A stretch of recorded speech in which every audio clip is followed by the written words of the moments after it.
session. Today we have a topic on medical ethics. So we can start with ma'am's presentation. We can have it for around 40 to 45 minutes, followed by 15 minutes of discussion. Around 4 o'clock, we can have our case presentation, followed by its discussion. By 4:30, we can wind up our session. Thank you all for joining in. Over to Sunil sir. Good afternoon all. So today we have again Dr. Vidya Viswanath with us, and she already took a session for us on opioids. So I am not going for formal introduction because all of you know her, and this is a very important topic, and based on this the ethical principles. We do all the interventions. So without, maybe most probably without knowing the principles on which, by which we are treating the patient is on, is with medical ethics. So it's over to Dr. Vidya. Thank you, Dr. Sunil. And I'm back with all of you. And a topic on medical ethics, I think, always raises more questions than answers. So by the end of this session, I would like, it would be nice if all of you started thinking, I mean, all of us rather, because it's when I say you, it always includes myself because we learn every day. So when we talk about medical ethics, ethics is not just a chapter to be learned, it's a grid in our mind. So at the end of this session, if we all understand that this grid should be going on in our minds as we make medical decisions, as we take patients through their decisions, we call them shared decision making. Are we really doing this? What exactly is beneficial? So if we think and make those decisions, I think that is a step towards ethical medical practice. So Rajalakshmi, some of the slides, yeah, we have a few animations here. So we start with, that's why I said this session will be more of questions than answers, because the original medical ethics is because we have so many dilemmas. So it's the ethical dilemmas which we face every day. Now, when we are talking, and this is more or less in the palliative care context. So whatever we are talking today is in the palliative care context. So when we talk about patients with advanced life-limiting illness, already these questions are in our mind. How long is this going to go on? What is the kind of, what is their expectation? What am I going to do? What are the complications I foresee? What is the medication that will work? And added to this are conflicts. Conflicts are not necessarily just between patients and families, they are also between medical professionals. Because I may feel something is perfectly right for him, someone else may not abide by that. And we do have patients who are seen by multiple specialties. So we are living in that world of conflict where different specialties have their opinions. Patient has his own opinion, which is often heard or not heard. We have families opining. And in between all this, we have an illness which is advanced and life-limiting. And most importantly, a huge area of conflict in palliative care is always not just the medications that they talk to us, but also the medications that they hide from us. They take Ayurveda, they go for so many other medications. So that conflict between the specialty, in between patients, is coexistent. The ethical framework, if we go back to the grid that we always knew, is based on autonomy, beneficence, non-maleficence, and justice. These are the principles we often hear. But how do we apply this in our day-to-day practice? Rajalakshmi, let's just click on that here. So we are seeing a rapidly changing medical reports. It's happening every day. And also the field of medicine is changing. What we read 10 years ago doesn't apply at all today. There are newer advances that come, better medications that come, lesser side effects, lesser toxicities with treatment. So what we saw in medical college may not be happening today. So we need to keep in par with what is going on in the world too. Next thing.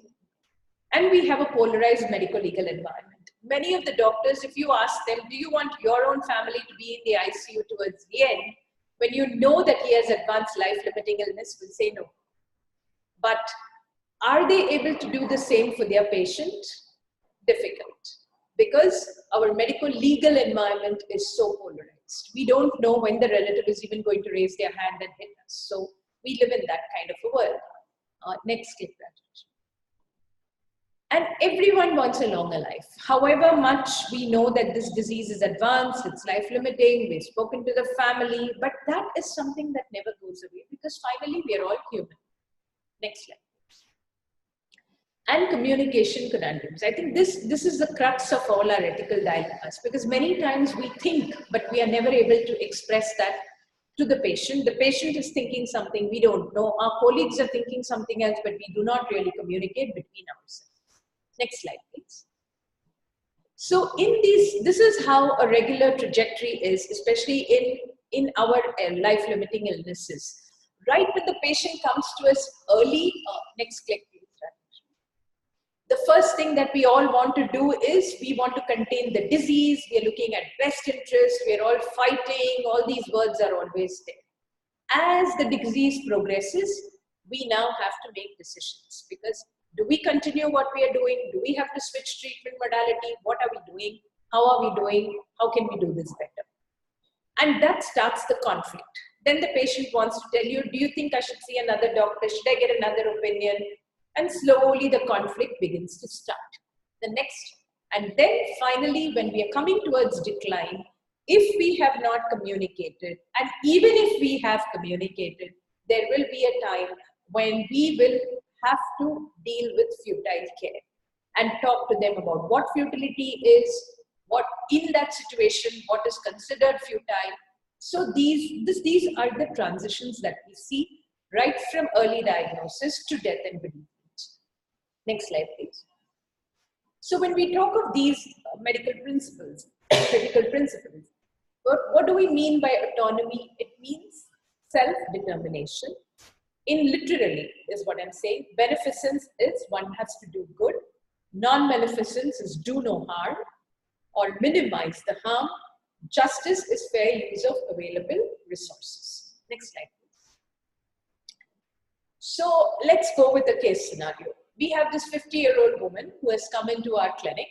She needs to undergo radiotherapy. She's been diagnosed with carcinoma cervix. Say she's usually most of our patients are 2B and over, as in staging. She has come to you like that. And she just tells you, I will not take current treatment. And you are aware that radiotherapy is the modality of treatment for her. So what do we do in this situation? Anyone would like to give an answer? Yes? Dr. Veena? Yes, Dr. Veena? I would like to first ask her what makes her say, I will not take current treatment. What would be her objections? And taking her objections one by one, Yes. we would try to alleviate her fear. Yes. Thank you so much for that answer. That's exactly what we would like to try and do. Because when we mean autonomy, it doesn't mean that the patient comes and announces, I'm not taking this, and you say, oh, patient's autonomy, and that's it, and she doesn't want current treatment. Exactly like what Dr. Veena said. Next slide, please. It is our duty to explain, to actually explore, exactly like she said. More than explaining, let's explore. What is it? First of all, the word current. In our hospital now, we call it light treatment, because we kind of barred the word current. Because the word current itself has a terribly negative connotation. You feel like you're going to get an electric shock. So in our own hospital, we have all the sisters, all the technicians, all of us, we consciously use the word light. In fact, there is a paper on the fear of the word current, and it's an Indian paper, and how difficult it is to get over that word. So first thing is, when we start talking to them as to what their fears are about treatment. So when we say autonomy, we understand that every individual is a master of himself and no one has more right. But in our culture, though we read Western literature and they in fact will not even allow the patient's relatives into the chamber when they're talking to the patient initially, only with that permission their relatives are allowed.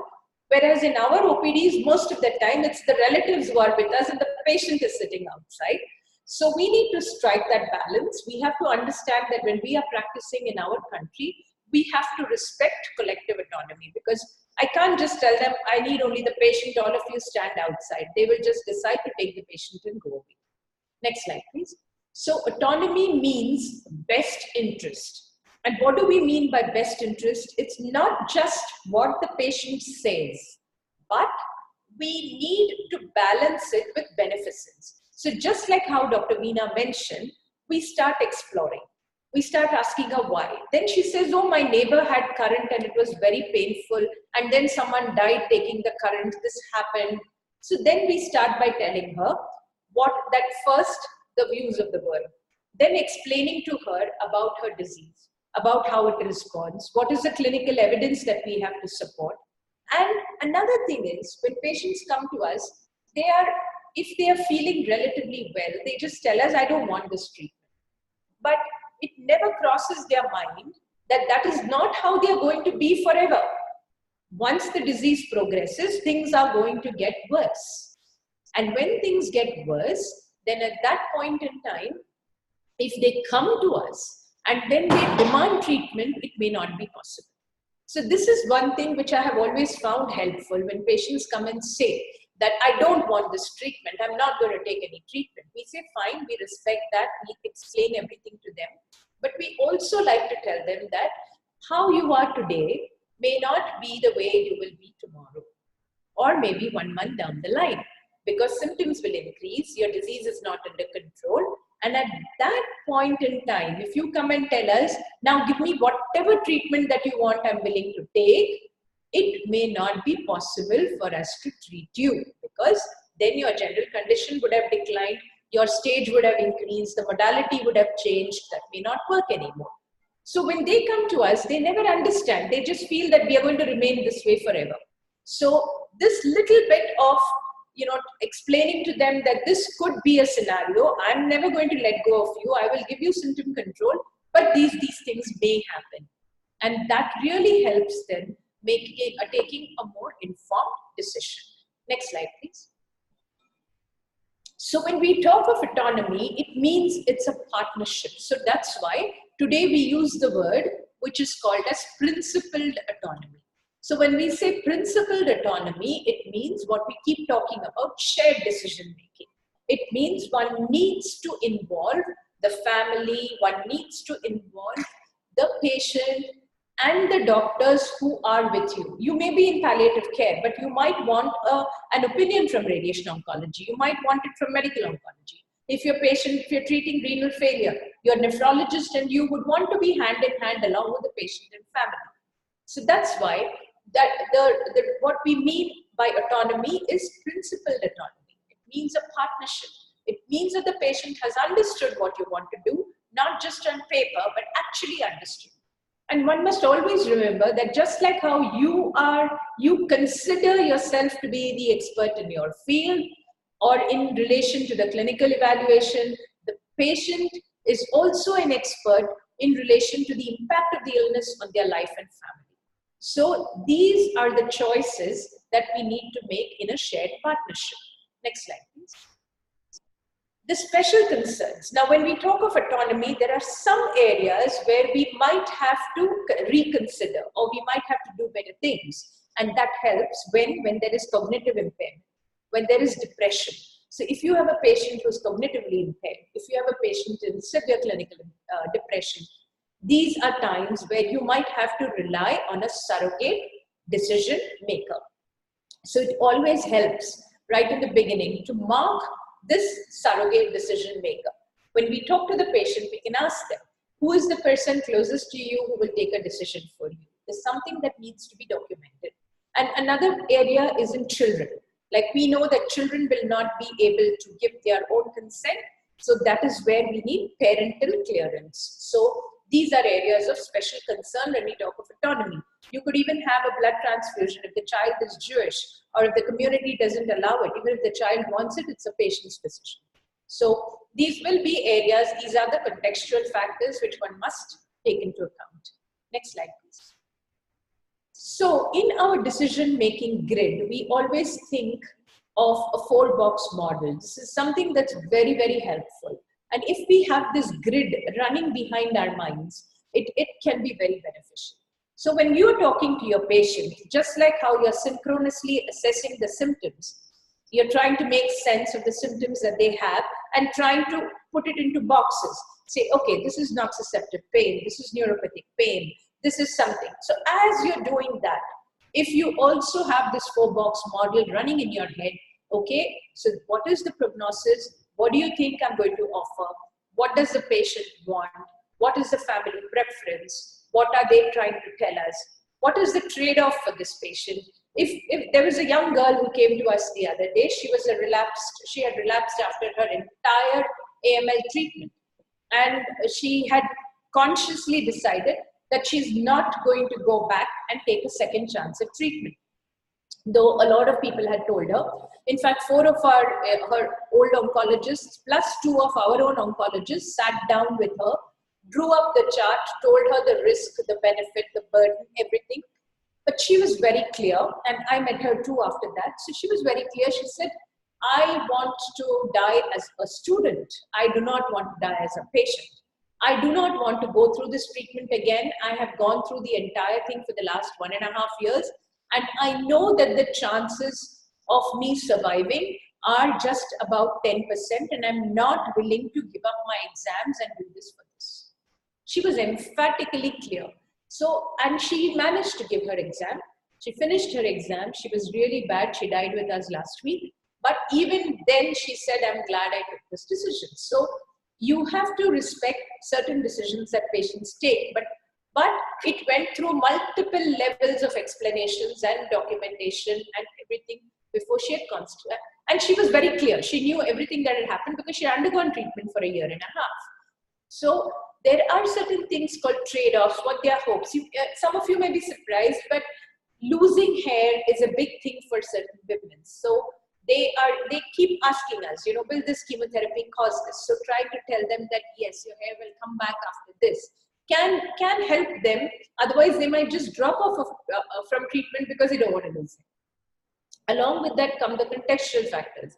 Here are the resources, the economic factors, what are their religious implications. Some of them may want transfusions, some don't. And conflict, what are the various conflicts going on. So this grid is something that is very helpful when we make our decisions. What is the medical concern? What does the family want? What are the quality of life issues? What are the contextual factors? So if we are confused, it helps to put this box down and actually write it out. Next slide, please.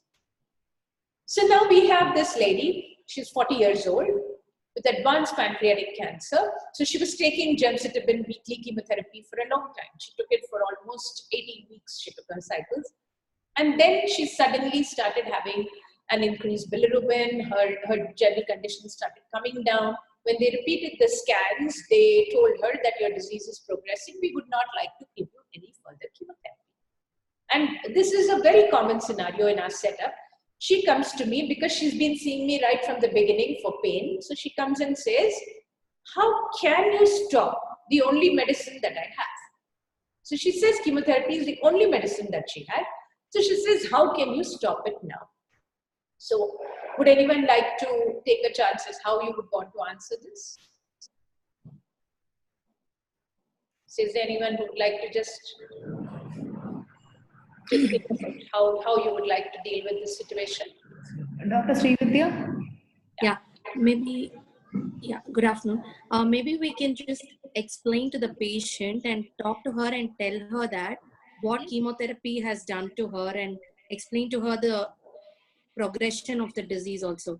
So that maybe she might understand her situation and then she might feel the doctor's right. So how would you like to explain that?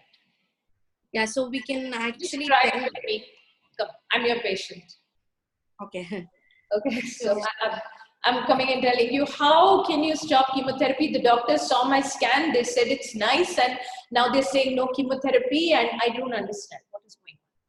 Yeah, so I would try to tell her that, yeah, I actually agree with you, but like we've given you chemotherapy, and like we actually balance the benefit, and like for your disease, actually chemotherapy was like advised because we wanted to make sure that you feel better. So we started you on chemotherapy.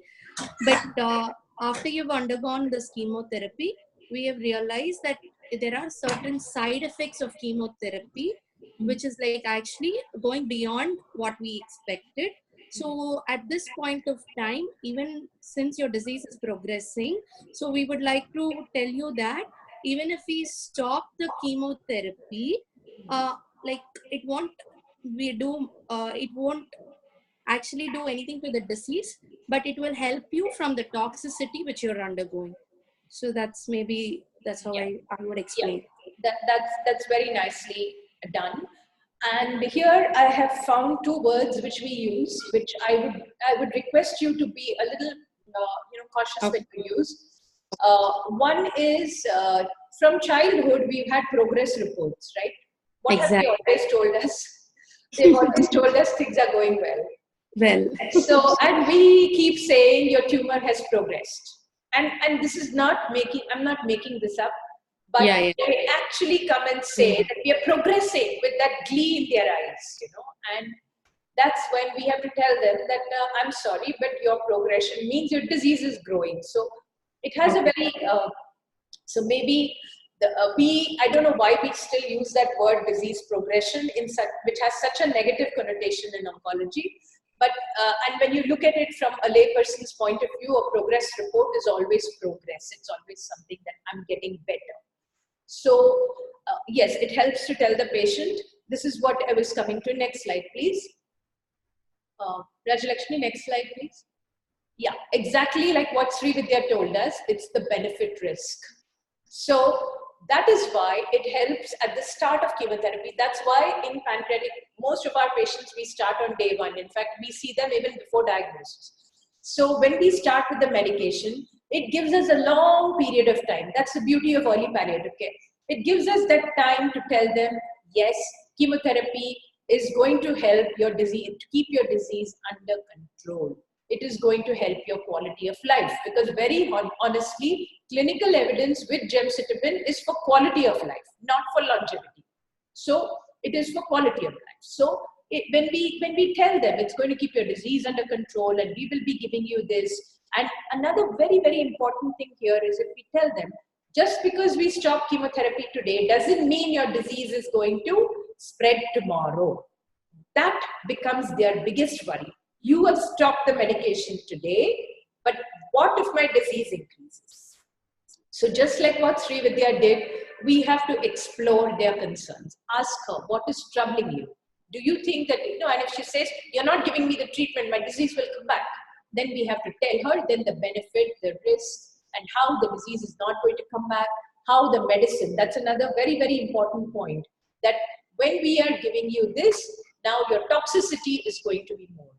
So your good days are going to come down. Instead, we will preserve those good days. We will give you good symptom control and make sure that you have more good days and less toxicity. So once they start understanding that we are doing this not because we don't want to give them chemotherapy, but because it will be more toxic for them, that is the understanding that usually helps when we counsel them. Next slide, please. Then we come to this scenario. All of these are real scenarios. None of these are made up. So we had this 20-year-old boy. He had osteosarcoma of the lower end of the femur, multiple lung metastasis, severe anemia. And he was really bad. His GC was pretty poor. And we can imagine he has a tumor and he has lung metastasis and anemia. So he was already breathless. And he says that I want an amputation now. He says, remove this here. So the surgeon is very reluctant, understandably so. The family is hesitant and the boy is adamant. So these are not situations that we don't see. We see them in different degrees on a daily basis. Next slide, please. So how do we deal with this kind of conflict? The parents are torn. They don't know what to do. They don't know what is right. The surgeon says that at this point, I can't operate because first of all, there will be no anesthetist to give you the anesthesia. Secondly, if I operate, he may come out of it. He may never come out of it. He may never come out of the surgery. So there will be these kind of situations that we meet with every day. So that's where sitting down with the family, and the most important thing here is understanding the clinical situation. Without knowing the background, if we try and counsel, it doesn't help. So if I had to talk to this family, I would first have a talk with the surgeon. I would find out what the reasons are that he would not do the surgery. And once we have that documented, I can sit down and tell the family, see, I went back to the surgeon, I went back to the anesthetist, this is what they have to tell me, and they don't mind answering your questions also. So then they know that we are working as a team. So, and many a times there is people come with newspaper clippings and say, you know, come on now, give us immunotherapy. We are hearing so much about this. Give us this new therapy, or why don't you do this? So then how does one deal with it? How do you talk this out with them? Then there are requests from family to withhold medical information. We get this all the time. Don't tell the patient we have cancer. Don't tell them this. So these are conflicts that we are living with. But do we go outright and tell them, how dare you say that that's the patient, he has to know? You can't do that, right? There is collusion, but at the same time, you cannot have a paternalistic attitude. You have to sit down with them and ask them, why do you think the patient does not want to know? Do you think the patient doesn't know? So you've done enough of all of this in communication classes. So communication, ethics, as we realize, all of these things follow one another. Conflict of opinion among the family, among healthcare providers. So we once had a patient with pancreatic cancer with a very, very good performance status. The surgeon just turned around and said, surgery not possible. He told the medical oncologist, come on now, I think he can go in for chemotherapy. The medical oncologist said, I'm not going to give him chemotherapy now. So he said, why? He's PS1. The medical oncologist said, because he's PS1, I'm not giving him chemotherapy. So you understand that each one of them is right in their own ways. But among the healthcare providers, there could be issues too. So we have to, that is why we have tumor boards. That is why we have to sit and work out these solutions. Next slide, please. So now we have this man. This is a pretty common scenario, which many of you will see at some point in your life. And this is something which in palliative, if you're practicing palliative care, it helps to talk to the patient about this scenario before it actually happens. So when you are seeing a patient with advanced cancer of the lung and who is slowly getting breathless, whom you know is progressive disease, it actually helps to talk to the family and say, suppose he's severely breathless, what do you plan to do? That one question is your opening statement or your opening question to address futile issues in palliative care. So now this particular gentleman with advanced cancer is very breathless due to progressive disease. He has now gone into an ICU for artificial ventilation. Next slide, please. So many a times we are told there is something called withholding and withdrawing. So if this gentleman was under our care, if the family was aware that something like this can happen on one day, then we might have already created a care pathway. We might have put him on home care. We would have given him a hospice referral. We would have told them the anticipatory medication that they need to take. We would have told them what are the non-pharmacological ways to bring down the breathlessness. We would have given them a helpline. So by doing all that, we would have prevented this from happening, right? That is the ideal world. But many times we don't live in the ideal world, or our patients don't have access to the ideal world. So then this patient lands up in the ICU. So there you could have two scenarios. You could have one set of doctors who actually look up the reports and have seen the patient. So they say that, I think we might have to withhold. Shall we just not send him into the ventilator? This can happen, and the conversation can probably build on from there. But if he has already gone into the ICU on the ventilator, there might come a situation when you have to withdraw that patient from the ventilator. So the reason for putting this up is that between the two, medico-legally there may be a difference, but ethically there is no difference between these two. We are in a gray zone. A lot of people feel that withholding is better than withdrawing ethically, but ethically between the two there is no difference. And this is not just about artificial ventilation. It also includes clinically assisted nutrition and hydration. When we say put the rice tube, when someone can't swallow without thinking, we never realize that that is artificial nutrition. A rice tube, you were not born with a rice tube, right? We were not born with it. So when we are inserting that to put in something, it is artificial nutrition. When we are starting IV lines, it is artificial hydration. Yes, how we should go about these things is a different chapter in itself. But we must remember that any of these interventions are artificial. So ethical decision making involves all of these issues. Next slide, please. So how do we decide what is appropriate and what is futile? How does one know? We're not born with that knowledge. So we go through, we read, we go through our experiences. So the way that we can break it down is, one is look at the aim. I'm going to do this for someone. So how is it going to help him? So am I being beneficent? Which means, is this going to benefit this patient? What is the aim? What is the benefit? Which brings us to beneficence. So is this going to slow disease progression? Was my chemotherapy aimed at this? Was my radiation aimed at that? Is it going to sustain his life? Is it going to give him some more time? Is it going to improve his health? Is it going to relieve his discomfort? It could be in any scenario. It could be even in the palliative care scenario when I'm going to start an intervention. So what am I doing good for this patient? Then we think about how can I minimize the harm, which is non-maleficence. So that brings us to the burdens and risk of treatment. Is what I'm doing very painful? Is it too exhaustive for this kind of treatment? Is it very exhaustive? Is it very intrusive? Am I prolonging this dying phase? Today there was a patient who just came to us with a bilirubin of 10.6. He was Hodgkin's disease, but didn't take treatment for whatever reasons. Anyway, he came to us with a bilirubin of 10.6. As per protocol, an ECG was asked for, and an LDH was asked for, and a 2D echo was asked for. So I went back to the oncologist and I said, why have you asked for these investigations? Are you planning on systemic therapy? They said, well, no, madam, not really, but we just thought. I said, fine, can we tell this to the patient and tell them that we are not really planning systemic therapy. These are the investigations that you will do if systemic therapy is being planned. But now your hemoglobin, your bilirubin is 10.6, and we are not really looking at systemic therapy.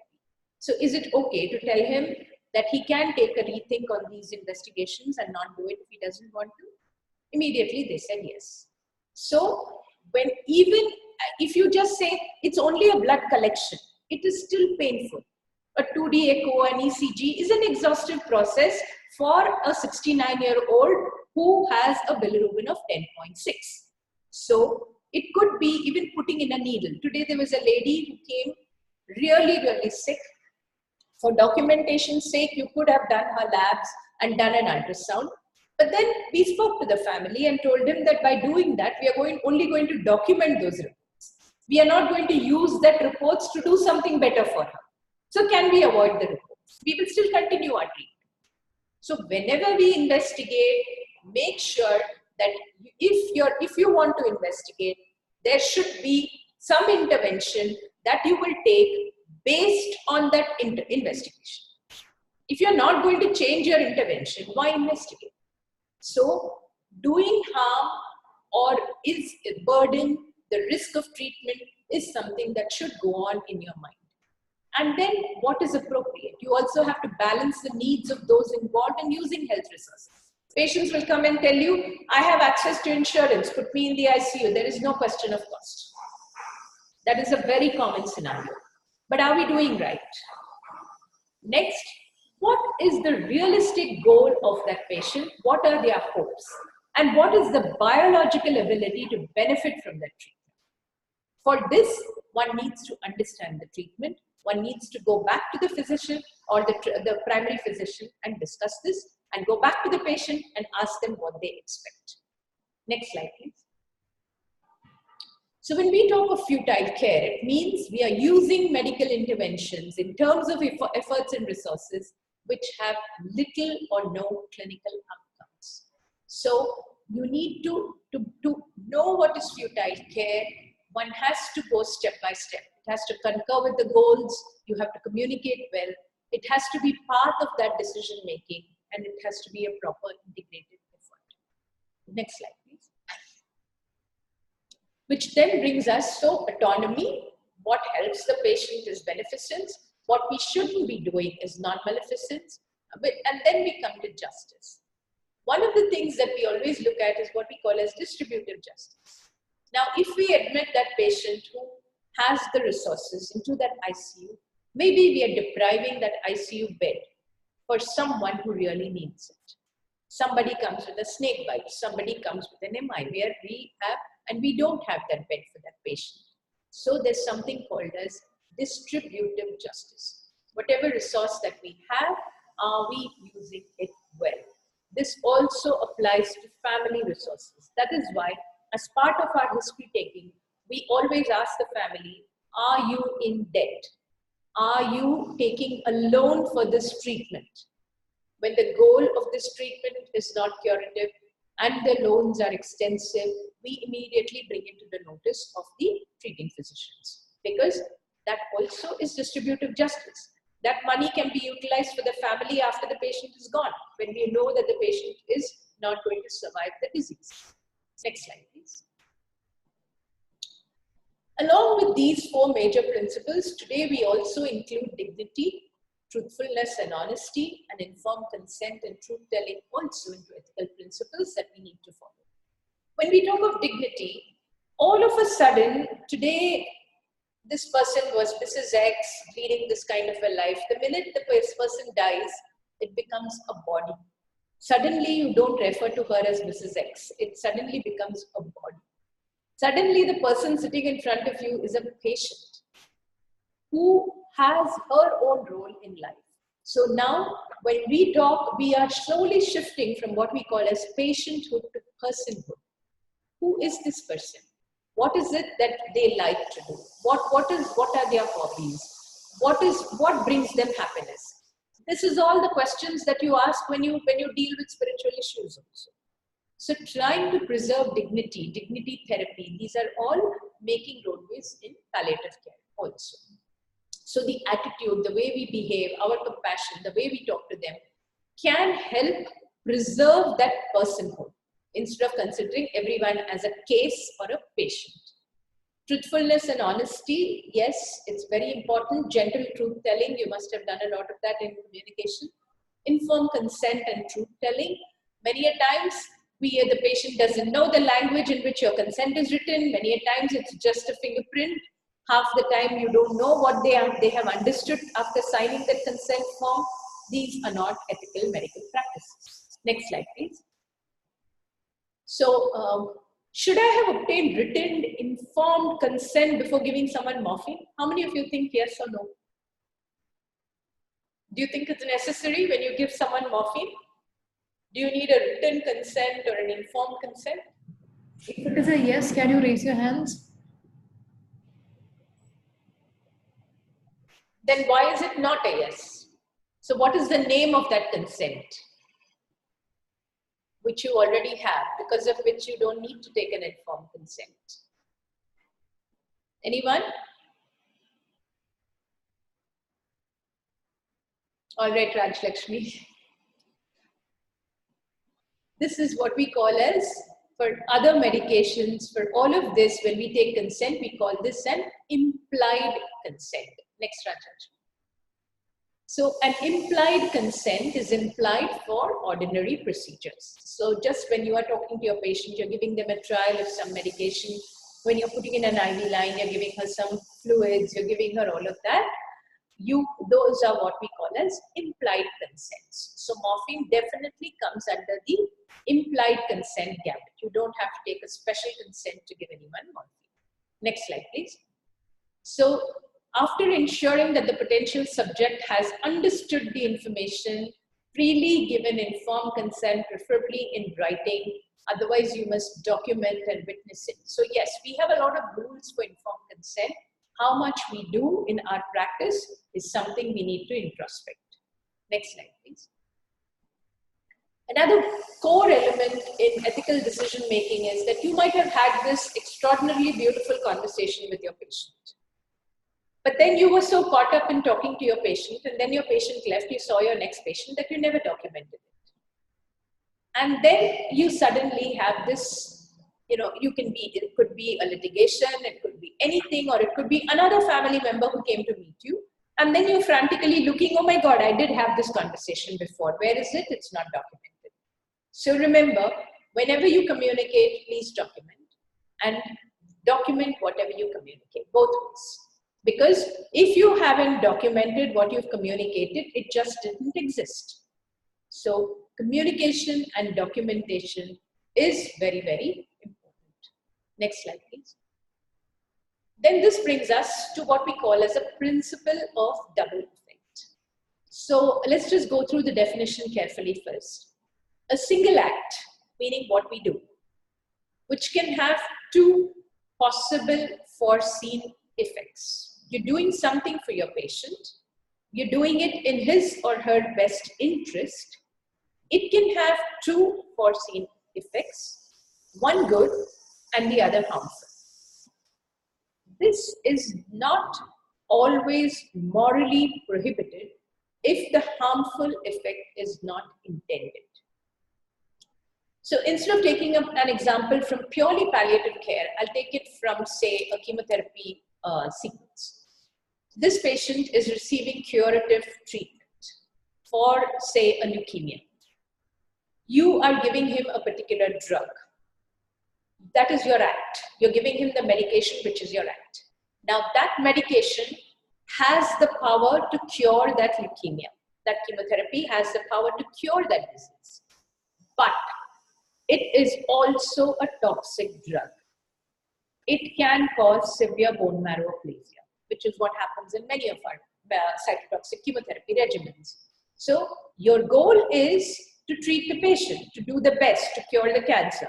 Was your goal to cause that marrow aplasia? It was not. But suppose you had that one patient dying of marrow aplasia. You didn't do it because you wanted to cause a marrow aplasia. You did it because you wanted to treat the tumor.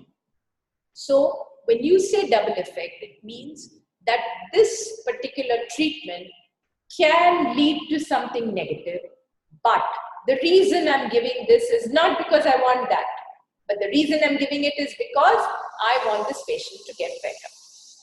So it is the intent. So why did I give that chemotherapy medication? Because I wanted to cure my patient, or I wanted to give him the best.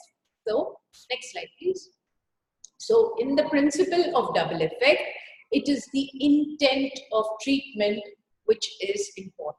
So if you have taken measures, if measures taken to relieve the physical or mental suffering caused the death of the patient, it is morally and legally acceptable, provided the doctor's intention is to relieve suffering and not kill the patient. So this is what most of our treatment is. We do not give treatment to kill any patient. We give them to relieve suffering. But sometimes it can happen that the patient dies, but that was not your intent. But the second part of this treatment is also something I want to emphasize. All treatments have an inherent risk, and sometimes things can go wrong. Acceptable. But what is not acceptable is incompetence. If you did not know how to use that drug, if you did not use it rightly, you cannot say double effect. That is incompetence. So you cannot use the principle of double effect as an excuse for incompetence. So that's why we say everything in medical ethics is about balance. Everything is about balance. So it is a completely gray area. There's nothing white, there's nothing black. Next slide, please.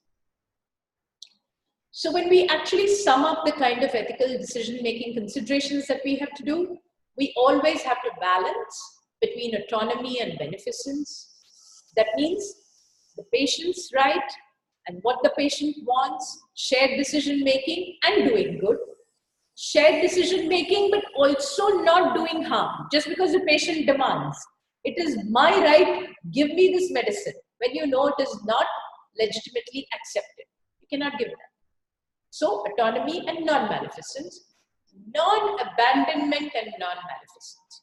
Non-abandonment means being there for the patient till they need you. Not saying, now my part is over, I cannot treat you anymore, go home. That is abandonment. So make sure that as medical professionals, we, at least in palliative care, we make sure that we don't abandon our patients. Disclosure and beneficence. Disclosure is good, but there are times when it has to be guarded, when it has to be in steps, when you might have to wait, you might have to do it over a sequence of times, and there may be a time when you will not be able to disclose for certain specific reasons. So always balance it with the good. Fair allocation of societal resources, very important, whether it's a lab test, whether it's an ICU, whether it's an investigation. Next slide, please. Futility of treatment, demands for specific therapy, conflicts. These are things which I did touch upon. Now coming to that part which is called euthanasia, which is what we are asked in many of our sessions. I just thought we'd conclude with a few facts about euthanasia. The first thing I'd like to clarify is euthanasia is not synonymous to palliative care. Euthanasia has nothing to do with palliative care. If you provide someone good palliative care, you might actually not get a request for euthanasia. So when we say euthanasia, it means that this patient is requesting for assistance for dying. And why is that person doing that? Because they have what we call as uncontrolled symptoms. It could be pain, it could be loss of dignity, dependency, and recently we saw euthanasia being performed in Netherlands in a teenage girl because she was chronically depressed. That was stretching it too far, was what many of us thought, but these are all the instances that happen. But the main thing that one needs to understand is euthanasia is an intentional end of patient's life by medical means at the request of the patient and family with an objective to end and avoid suffering. But it is intentional. Next slide, please. So in the majority of patients, palliative care can be a good, viable alternative. So if you provide good symptom control, the patient may not have that thought of, asking for euthanasia. And in India, euthanasia is murder because there is no law that supports it. And one more thing, which as a palliative care community, we are struggling to get across and trying to do it, is to say that euthanasia is not passive. It is not something that's passive. It is a deliberate, active thing that you do. So so the word passive euthanasia is like an oxymoron in a figure of speech. It just doesn't exist. You cannot intentionally kill someone being passive. It doesn't happen. So passive euthanasia is a word that we're struggling to get out of the Supreme Court directions and guidelines. Next slide, please. So this brings us to the essence of the recent Supreme Court judgment. They say that you have a right to die with dignity, but that an adult human being, you can have the mental capacity to do this. But what they have made very difficult is that even if I have decided and given a living will saying that, or an advanced, or saying that this is how I want to die, even if I go on a ventilator, there is such a long sequence of events that should happen that I might just die on it.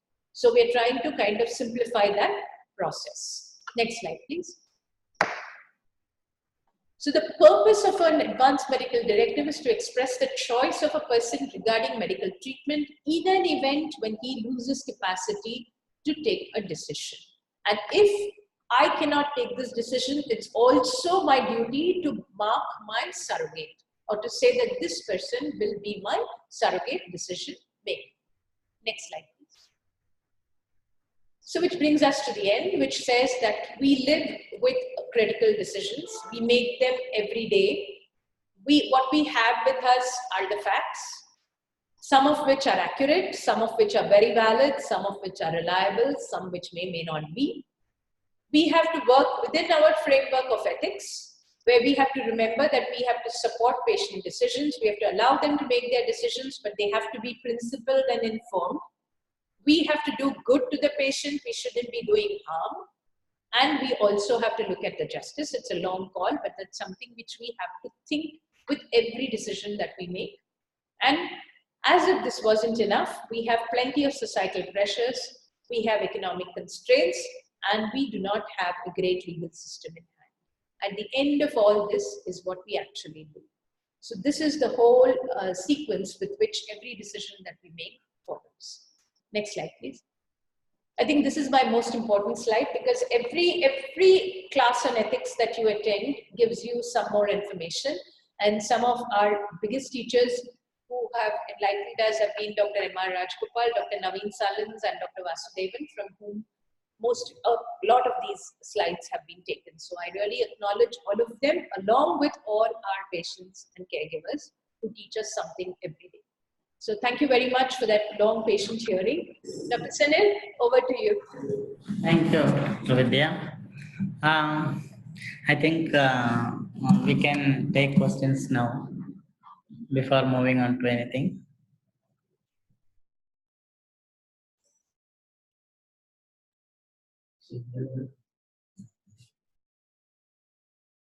Are there any questions? That is really scary. It means you didn't understand any of it, or you understood everything too well. So. Dr. Narendra? Is between the medical legality and the medical ethics. This is a sensible subject, I think. How do we stand in the court of law? For example, if you stop a medication that was already presented by madam, when she says this is the only drug that is there and you have stopped it. And after some days, she passes away, and then one of the colleagues will file a complaint saying that they have stopped the medication and she died only because of the withdrawal of the drug. Then how do we face the situation? Because it is now the medication. Yeah. Thank you for that question, Dr. Narendra. When we say we stop a medication, they are not random decisions. So usually when a medication is stopped, it is documented that one, there is clinical evidence of disease progression. Secondly, this is written in the case sheet that the benefits of using this is now less than the risks. So the risks are outweighing the benefits. Third, patient has demonstrated signs of toxicity using the medication. Fourth, these are the documented evidences to say that her disease is progressing and this is how she is. So this has been explained, and that is why chemotherapy has been stopped. So that is how we usually document any of the disease-modifying therapies that we stop. And we never tell the patient not to go back to the oncologist. They keep going back to the oncologist because sometimes they even take a drug holiday and start the medicine later. So it is never a break. It is just it's an integrated path. So that's how we usually do it. One more thing is regarding the artificial ventilation. This is a big problem nowadays in the ICUs. So because nobody is ready to tell her when they're going to remove the artificial ventilation, whether already some liquefaction or necrosis have started in the brain or not, is even the brain dead or not, we do not know. And they keep on asking these corporate hospitals keep on keeping the patient on the ventilator. But here the medical legal, if the patient, the person's relatives insist, no, someday she may get up, why can't we, there is maybe still hope. So they may persist on that, but we know that ethically we are doing wrong by continuing on that ventilation. Here, how do we support our argument and record it? A clash between Bill Hope and Still Hope. Hospitals, corporates, it's Bill Hope. For us, it's Still Hope. But we should take their consent for that also. How will ask them? I would like Dr. Sunil also to contribute to this answer. The only thing that I can say here is because two things. One is that these conversations don't start in the ICU. It's almost impossible to deal with it. In fact, when we get a palliative care referral straight in the ICU for someone to be taken off the ventilator, I usually step back and I say, this is not in my purview right now, because I have never seen that patient. We have never met that family. And no one has ever seen you. All of a sudden, you're the person who's going in and saying, it might just help if you take them off the ventilators. That doesn't help at all. So these are conversations that are had that should begin from the time that you have decided. That's why right in the beginning of the class, I said, this is in the event of chronic life-limiting illness. So we usually discuss this when the patient is good. We talk to the family. If this happens, what will you do? So, like what I said, it's way easier to withhold. It is easier. But once they are in and the whole thing has gone on, then it becomes exceedingly hard to withdraw the patient, because you're dealing with emotions, you're dealing with machines, you're dealing with a whole set of ICU doctors who are not tuned to the concept of palliative care, and you're dealing with a lot of things. So it is a difficult situation, and very unfortunately, I don't think we have too much support in a court of law. So that's where, in these things, if it is possible, avoid that situation is what we try and do. Dr. Sunil, can you please continue? Yeah, we have a session. Actually, they were asking regarding withdrawing or withholding life support since we started this echo session. But we have a session on end of life care. And in that session, we are going to discuss more about this. But I think there is an ICMR document regarding various terms and definitions which we can use in these situations. So I think we will take more time when we discuss these things in this class.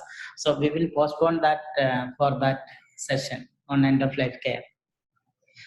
Dr. Priya. Audio. Good afternoon, everybody. We wanted to just discuss that point which ma'am brought up regarding the amputation of. She was discussing that case, whether one should amputate the patient's leg when it is huge like a melon, and there are liver metastases and many other things.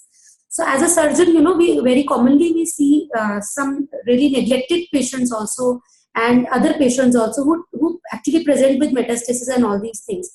What my philosophy has been throughout, only if the amputation improves the quality of life, would we recommend the amputation or agree with the patient for amputation. If we tell the patient there are other ways to improve the quality of life, and if there are other ways, we would rather go for that. If there is no choice and amputation would improve the quality of life, only then we would, go ahead for the amputation. Thank you, Dr. Priya. That's because there are many times when we ourselves ask for a palliative mastectomy or a palliative limb resection in patients because they just can't even stand because of the weight of the limb, or even a palliative mastectomy. We actually ask for it and we discuss with the surgeon. But this boy had extensive lung mets and anemia and breathlessness. So we knew that he wouldn't even go through the anesthesia. So that's really a nice point. Very, very, very nicely said. Quality of life.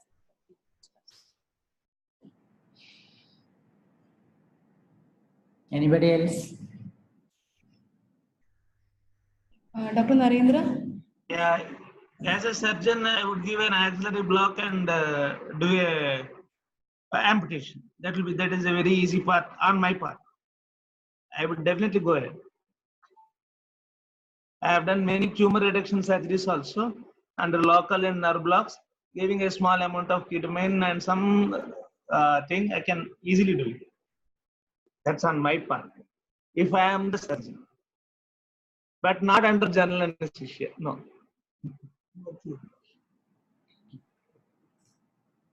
Yeah, I also know of one patient whom he had very, very nicely done the amputation, which was really, really helpful for her, and she lived well for 3 months after that. So I do remember that patient of where you had helped. Thank you.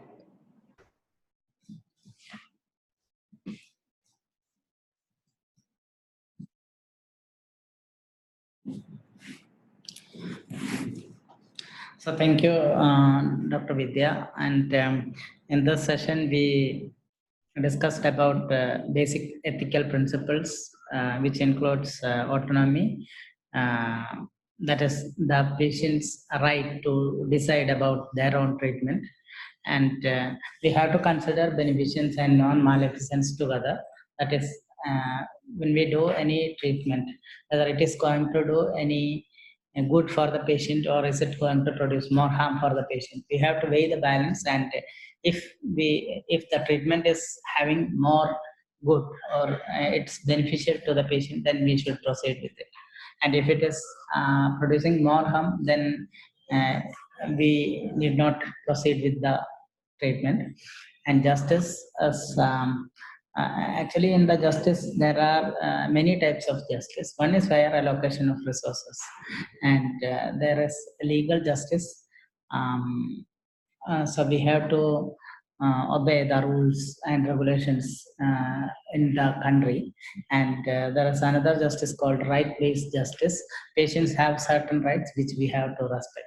So these are some of the these are the important points with which we come to a conclusion regarding any interventions. And there is another principle called the principle of double effect. And without this, we can't actually practice medicine, because we always want to do good for the patient, but it may sometimes cause uh, harm to the patient. So it is explained on the basis of principle of double effect. Mm, okay. So these are the some points which we have discussed today, and I think we will go on for patient story, which will be presented by Dr. Hasina.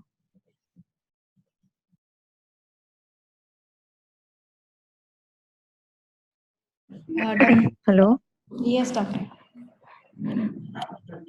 A very warm good afternoon to all the participants of today's eco session. And I'm Dr. Hasina, and I'm working in the Dr. B. Barwa Cancer Institute as a palliative care doctor. So I'm going to start my session today. So we had a patient who was 35 years old, a male patient, and he was a diagnosed case of well-differentiated squamous cell carcinoma involving the supraglottis with cervical lymph node mets, and it was staged as stage 3 according to AJCC classification. Next slide, please. So the patient came to our department in the OPD with the complaints of pain which was over his throat, and it was not very severe. It was mild, intermittent, pricking type of pain, and it was radiating to the right ear and right side of the head. So along with that, patient presented with vomiting as well after taking food. He had difficulty in swallowing solids, but he could swallow semi-solids and liquids. Then patient also had a complaint of cough with expectoration. It was not continuous, but it was intermittent and which aggravated throughout the night.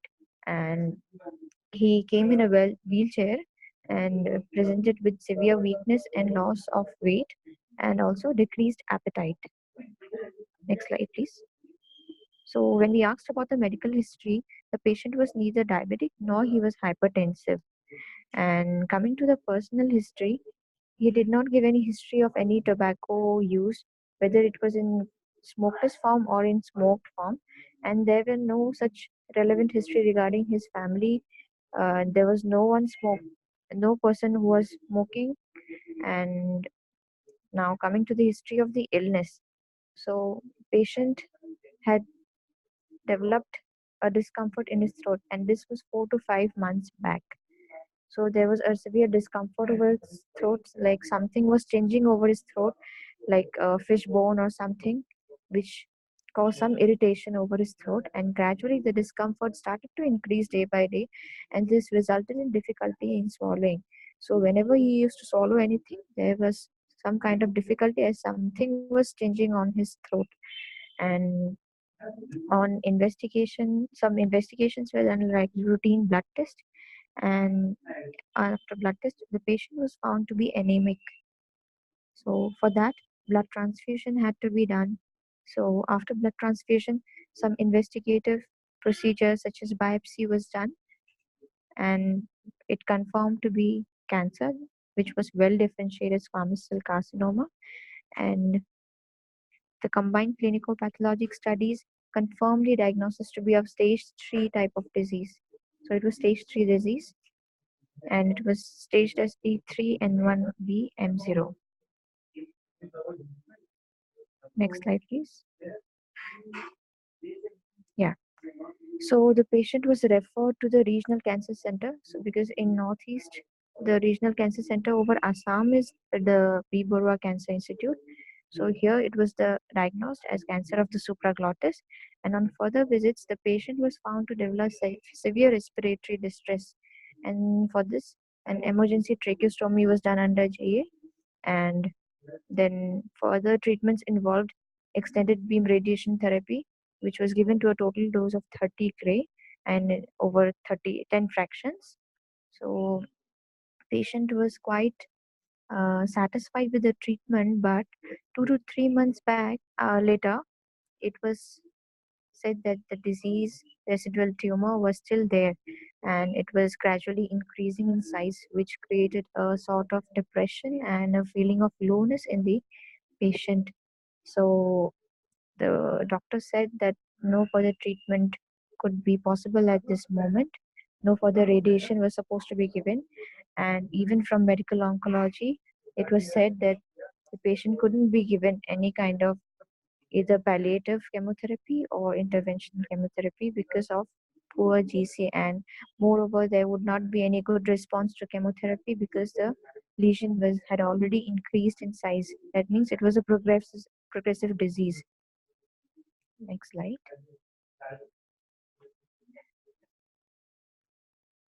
So on examination, the patient was found to be moribund because he had come in a wheelchair and there was a great amount of weight loss and general weakness was there as usual. So, and tracheostomy tube was seen there in the patient, and also there was discharge of mucus through the tube, which showed that he had severe chest infection, and there was foul smelling mucus over the tracheostomy tube, and he had a cloth covering the tube so as to hide whatever lesion or whatever discharge used to come out. And swelling, there was swelling over the neck as well, and the site was seen to be infective.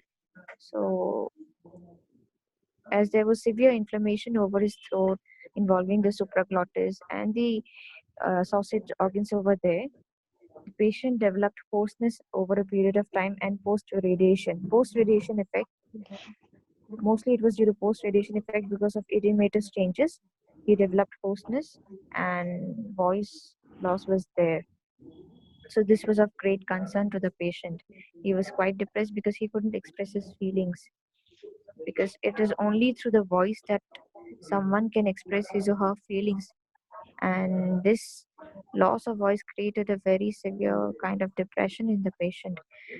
Moreover, the patient also developed stiffness of the neck with restricted sideward movements. Next slide. So as there was involvement of the vocal cord, so there was a decrease in the vocal tone. And as I have already mentioned, there was restricted movement of the neck after radiation. This was post-radiation effect. So on chest examination auscultation, it was found that air entry was decreased over the right side, and over the left side there were bronchial breath sounds, which suspected some kind of upper respiratory tract infection. GI function was found to be normal with normal bowel sounds, and bowel habits were fine. And the chest X-ray showed exaggerated bronchial markings, but normal cardiothoracic ratio. Next slide, please. So the diagnosis was confirmed to be well differentiated squamous cell carcinoma with post-radiation complications of stiffness of the neck, along with oral problems such as mucositis and xerostomia. So coming to the treatment part, surgery was not the treatment of choice because there was not any option available for surgery. the only option was radiation therapy, and the patient received a total dose of 30 Cray, that was over 10 fractions on a regular basis. And patient, as he presented with pain, so from palliative aspect, we had kept him on NSAIDs as it was a mild pain and there was inflammatory changes, so we had kept him on NSAIDs. Antibiotics was obviously prescribed, and he was given an expectorant. Follow-up is yet to be done, and from medical oncology, patient was declared to be unfit for chemotherapy due to poor GC. So investigations which were done were routine blood investigations such as ABC, RFT, LFT, and the tumor markers, and chest X-ray was done. Upper GI endoscopy and biopsy was done from the lesion, and CT scan of the neck, thorax, and abdomen was done. Yes. So after prescribing the medicines, we expect that there would be adequate relief from spontaneous pain. But patient seemed to be able to eat semi-solid and liquid foods. There was mild pain only on swallowing, which was occasional, and this was suspected to be due to post-radiation changes. And we expect a significant improvement in the quality of life, which can be assessed in the further follow-up visit.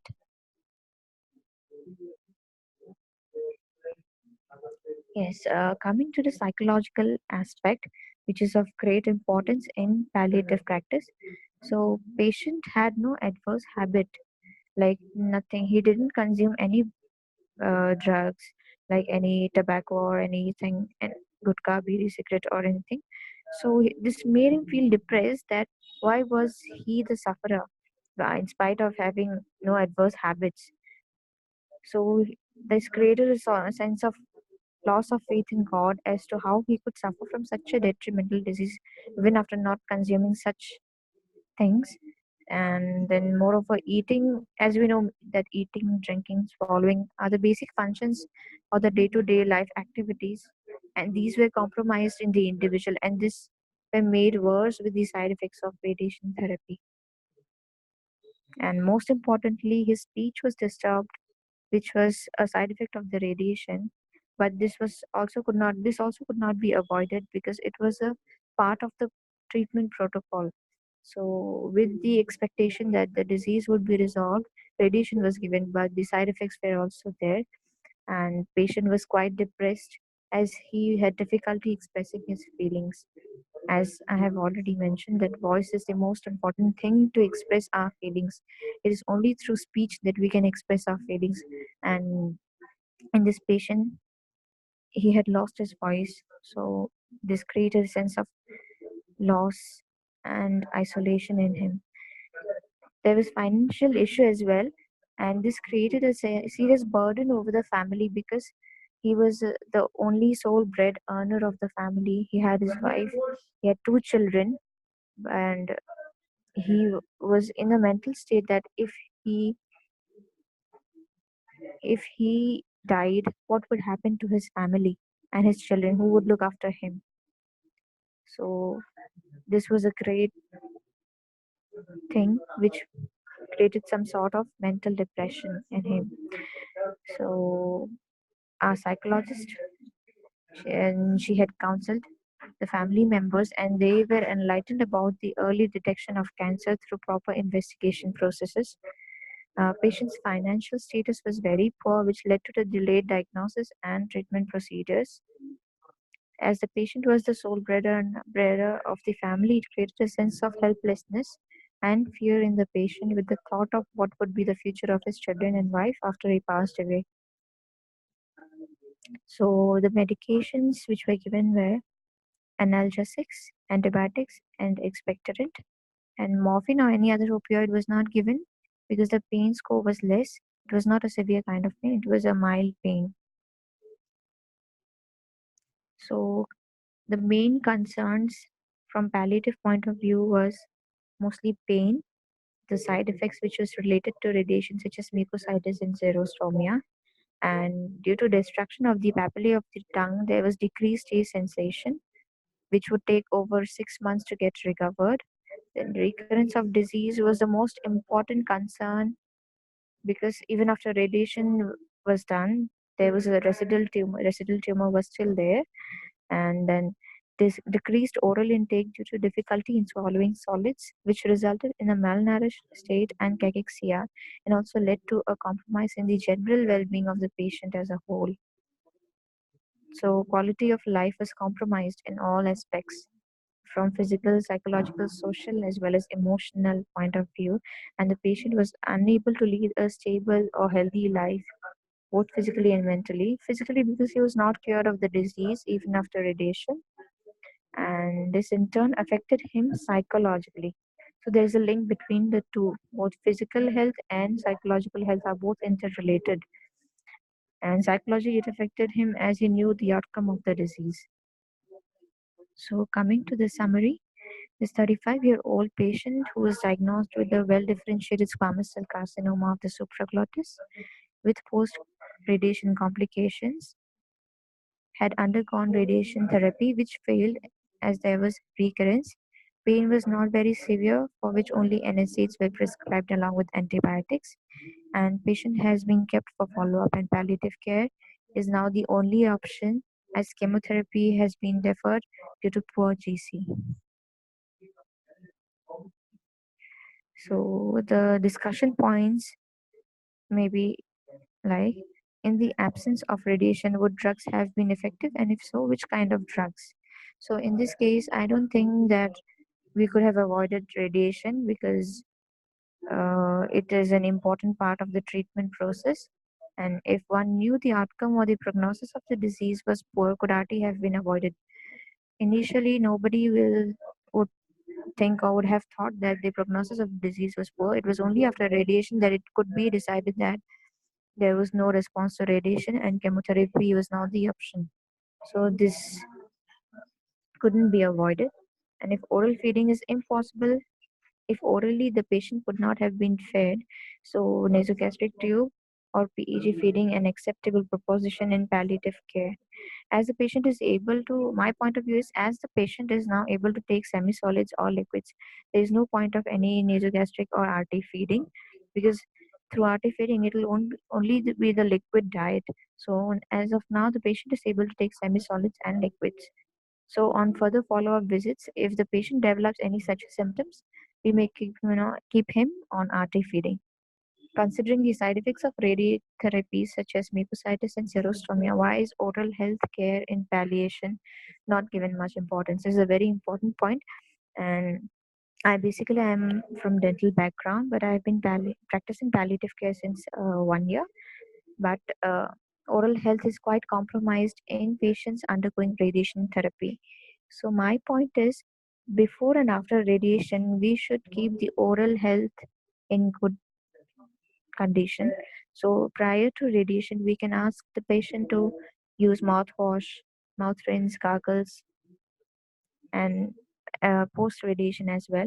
And if there are any signs of mucositis or xerostomia, we can keep him on vitamins such as vitamin B complex and vitamin C, which help in regeneration of the collagen as well as healing becomes faster.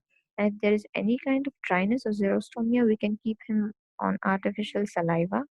We can ask him for home remedies as well, like we can cut pineapple pieces and ask the patient to keep him on his mouth, and this will act as a stimulating factor for the salivary glands.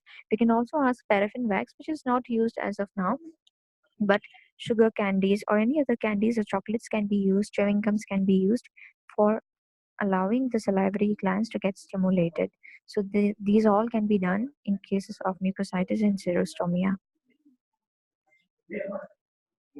So as palliative care practitioners, we cannot change the outcome of the disease cannot be changed, but we can obviously change the journey. We can bring a difference in the quality of life of the patient by improving the quality of the life, by reducing the pain and other physical and psychological symptoms, by reducing the spiritual burden, whatever the patient goes through. As we all know that palliative care is not only treatment of the physical symptoms, but also keeping in mind about the psychological, spiritual, and social aspects. So we as a palliative care practitioner, can take help from all the team members, such as the psychologist, the social worker, the spiritual caregiver, and provide a better quality of life till the end of life of the patient. So thank you, and thank you for your patience bearing. Thank you, Dr. Hasina. So we have a 35-year-old man with carcinoma of the supraglottis who underwent radiotherapy, but the disease recurred, and patient now has pain, unable to swallow solids. So the main questions were, in the absence of radiation, would drugs have been effective, and if so, which drug? Dr. Hasina, are you talking about analgesics or some anything else? What Yes, medications? from palliative point of view, I'm talking about analgesics. Any other supportive treatment which should have been required. But in this case, I don't think that radiation could have been avoided, because we have our tumor board, so we have a panel of doctors sitting there. They go through all the reports and everything, and then the decision has been taken to give radiation therapy with the intent of curing the disease. So I think radiation could not have been avoided in this case. Okay, so anybody want to comment on the first 2 points? In the absence of radiation, what drugs have been effective, and if so, what drugs?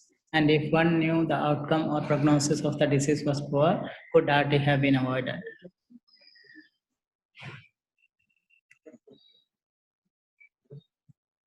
Dr. Veena?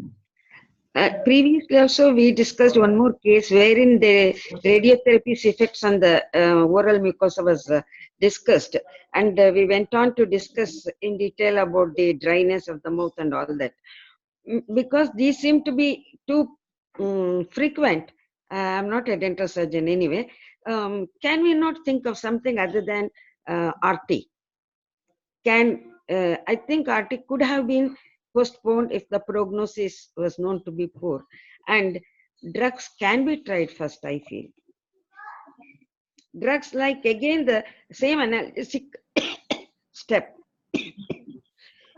sorry, analgesics, and then weak opioids, and the same WHO step A.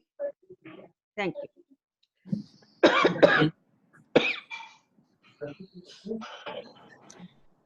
I don't know. This is one place where was the intent to treat palliative or was it curative? Because 10 fractions of radiation as curative when surgery was not an option, I doubt it.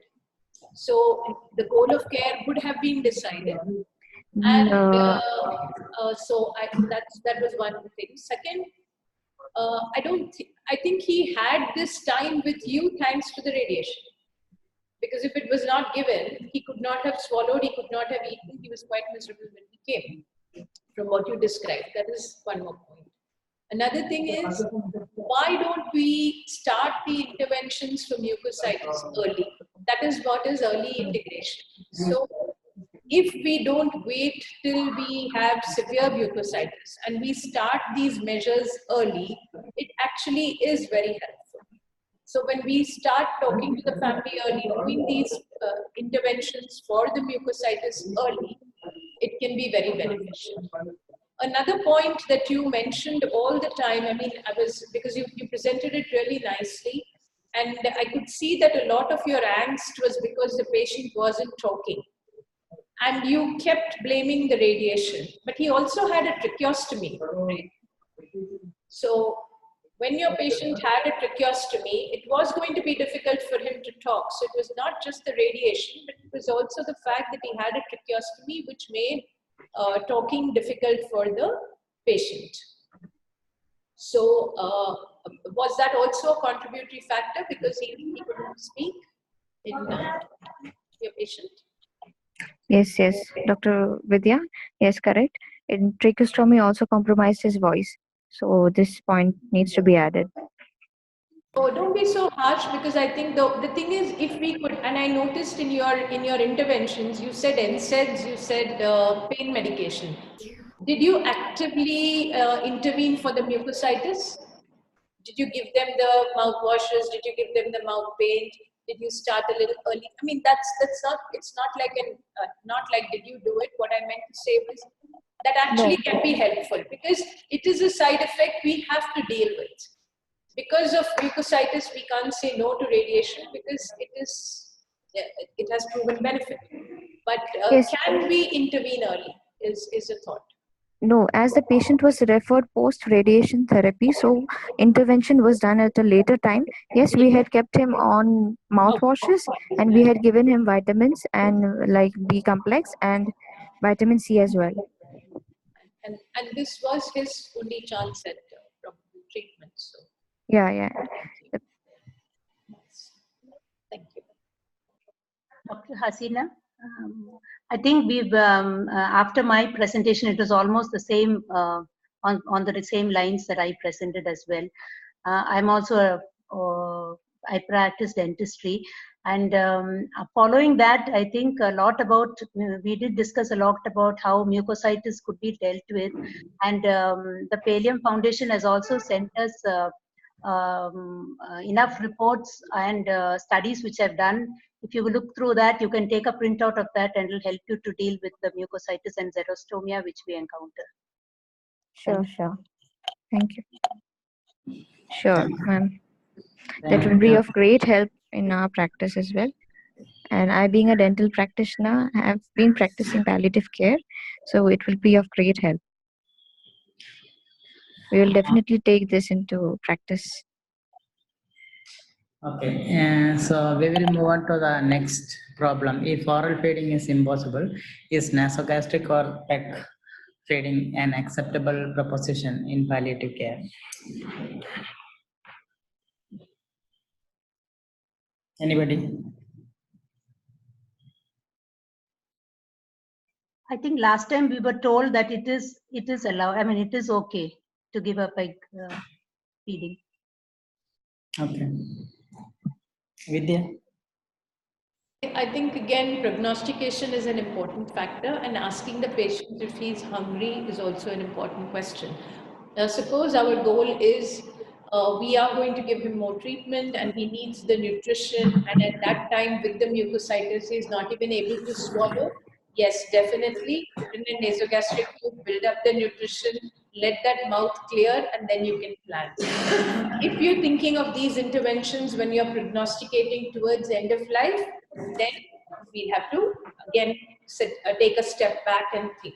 So in this scenario, if he was hungry, if he couldn't feed, but like what she said, he was able to take his meals, and so it was never an option. So it's not about the PEG or the nasogastric tube, but it is the situation in which you're trying to prevent, which makes it more important. Yes, I would like to intervene here. Yes, Dr. Hasina. Is it as ma'am had already mentioned, it is not that nasogastric tube or PEG has to be done, but we have to see the intent with which we are allowing for RT feed.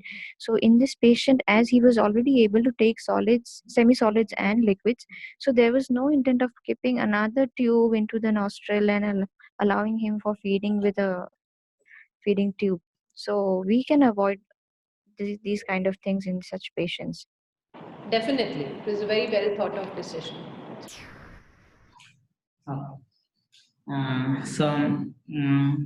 Everybody have food and we enjoy food, isn't it? So it's the main part of eating food. So when we put PEG or RT, then that enjoyment is lost. And as Dr. Vidya told, we have to consider the prognosis. So in each and every patient, when we do any interventions, we have to consider what is the prognosis of this patient. Then only we will think of any interventions. So if this patient is near end of life, we are not going to put any nasogastric tube or PEG because it is not going to be good for the patient. So here again, you can think of the principles of ethics, whether it is going to do any good for the patient, whether it is going to harm the patient, and what would be the resources that the family has to spend for putting a peg. You can even ask the patient. Many patients will tell that, no, I don't want peg or RT, because I want to take orally and I want to enjoy. So these are some points which we have to consider in this patient. And another thing which we discussed is regarding the sound production. And in this patient, because of carcinoma supraglottis, most probably it has infiltrated in the vocal cord. That also has caused the sound production a problem. So even if you patient has not undergone any RT, probably the disease itself might have infiltrated into the vocal cord and it can cause problem with voice.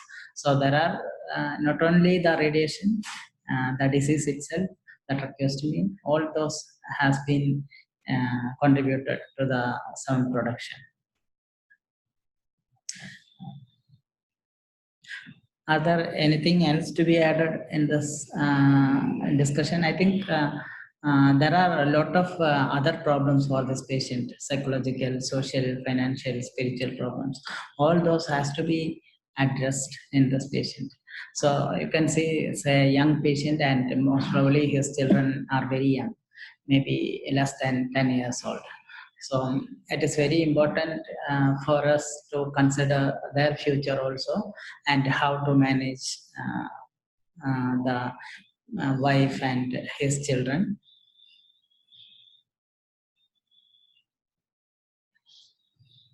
Any more points to be added?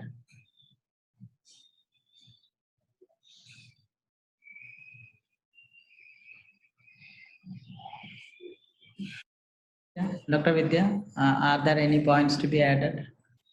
No, Dr. Sunil, I think most of it is done. Dr. Hasina, it was a very nice case that you presented, and you did a good job. So don't be upset about it. I could see from your tone that you were very down, but I think you've really done well, and it's nice to think so much about Thank you, ma'am. Thank you, ma'am. Thank you so much. Thanks, Dr. Sunil. Okay, thank you, Dr. Vidya, for being with us for the second session. And thank you, Hasina, for presenting such a good patient story. Thank you, sir. Thank you, and bye. Thank you, ma'am. So we can see you on next Wednesday with a topic on difficult pain taken by Dr. Rajagopal. So I have shared the feedback link